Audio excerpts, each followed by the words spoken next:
Praise the Lord. ஆண்டவர் இரட்சகருமாக இயேசு கிறிஸ்துவின் நாமத்திலே உங்களை வாழ்த்துகிறேன். கர்த்தர் உங்களோடு கூட இருக்கிறார். இதுவரை நடத்தினவர் இனிமேலும் நடத்துவார். அநேக நேரங்களில் உள்ளத்துல வருகிற ஒரு கேள்விக்கான பதிலை இன்றைக்கு வாசித்து தியானிக்க போகிறோம். உலகத்தில் இருக்கிற செல்வ சீமான்களை பார்க்கும் பொழுது, வசதி வாய்ப்புகளோடு வாழ்கிற மனிதர்களை பார்க்கும் பொழுது, இப்படி ஏமாற்றி சம்பாதிக்கிறானே, இப்படி வஞ்சிச்சு சம்பாதிக்கிறானே, மக்களுடைய பணத்தை கொள்ளையிடுகிறானே, ஆனா இவ்வளவு செழிப்பா இருக்கிறானே, இவ்வளவு ஆசீர்வாதமா இருக்கிறானே, ஆண்டவரை நம்பி ஓடுறோம், ஆண்டவருக்காய் சகலத்தையும் சகிக்கிறோம். நம்ம வாழ்க்கை எப்படி இருக்குது பார்த்தீங்களா? வாய்க்கும் கைக்கும் போராடி கொண்டிருக்கிறோம். இது என்ன வந்திருக்குது? எனக்கு வந்திருக்கு, நிச்சயமாய் உங்களுக்கும் ஏதோ ஒரு சூழ்நிலையில வந்திருக்கும். ஒரு பதில் ஆண்டவர் கொடுக்கிறார். நீதிமொழிகள் 3ஆம் அதிகாரம் 33ஆம் வசனம். துன்மார்க்கனுடைய வீட்டில் கர்த்தரின் சாபம் இருக்கிறது, நீதிமான்களுடைய வாசஸ்தலத்தையோ அவர் ஆசீர்வதிக்கிறார். நீதிமானாய் வாழ ஒப்பு கொடுத்தீங்கன்னா ஆசீர்வாதம் கர்த்தர்கிட்ட இருந்து வரும்.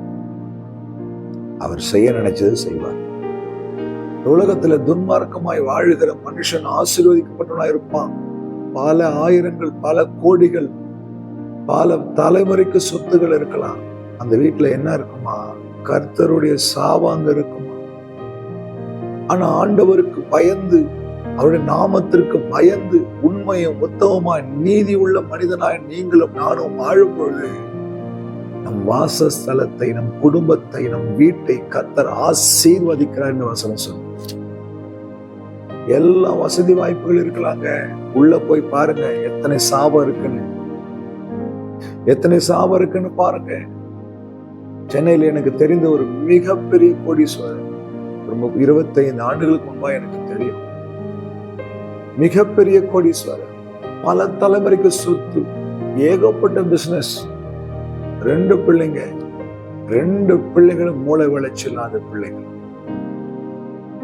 காரணம் தெரியுமா?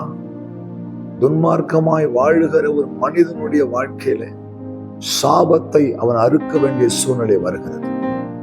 ஆனா கர்த்தருக்கு பயந்து வாழறதுனால எனக்கு என்ன பிரயோஜனம்? பாஸ்டர், தேவ பிள்ளைகளே, இந்த கேள்வி கேட்காதீங்க. கர்த்தர் உங்க வாசஸ்தலத்தை ஆசீர்வதிப்பார். உங்க வீட்டுல சமாதானம் இருக்கும், உங்க வீட்டுல சந்தோஷம் இருக்கும், உங்க வீட்டுல நிம்மதி இருக்கும். இருக்கிற அந்த சின்ன வீட்டுல சந்தோஷமா இருப்பீங்க. கொடுக்கிற அந்த கொஞ்சம் சாப்பாட்டை பகிர்ந்து சாப்பிட்டு சந்தோஷமா தூங்குவீங்க. இருக்கிற அந்த 4 சட்டையை அயன் பண்ணி சந்தோஷமா போடுவீங்க. இருக்கிற அந்த சின்ன டீ சுட்டில சந்தோஷமா போவீங்க. உங்க உள்ளத்துல எப்போதுமே ஒரு மகிழ்ச்சி ரொம்பிக்கினே இருக்கும். யாரு கொடுக்கறது தெரியுமா? கர்த்தர் கொடுக்கிற ஆசீர்வாதம் அதுதான். வீடு, வாசல், கார், பங்களா, இதுதான் ஆசீர்வாதமா? இல்லைங்க. ஒரு மனுஷனுடைய உள்ளத்துல ஒரு மகிழ்ச்சி இருக்குது, அது கர்த்தர் கொடுக்கிற ஆசீர்வாதம்.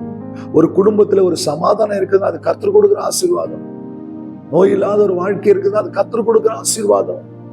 இருக்கிற கொஞ்சம் காசை வச்சு செலவு பண்ணி அதுல ஒரு ரூபாய் மீதி எடுத்து வைக்கிற பாருங்க, அது கர்த்தர் கொடுக்கிற ஆசீர்வாதம். நான் துன்மார்க்கன் வீட்டுல சாபம் இருக்கும். தேவ பிள்ளைகளை நீதிமானாய் வாழ ஒப்பு கொடுங்க. வாசஸ்தலம் ஆசீர்வதிக்கப்படும். மற்றவங்களை பார்த்து நம்மளை இடப்படாதீங்க. நம்ம வழி வேற, நம்மளை நடத்துறது வேற. கர்த்தர் உங்களை ஆசீர்வதிக்க விரும்புகிறார்.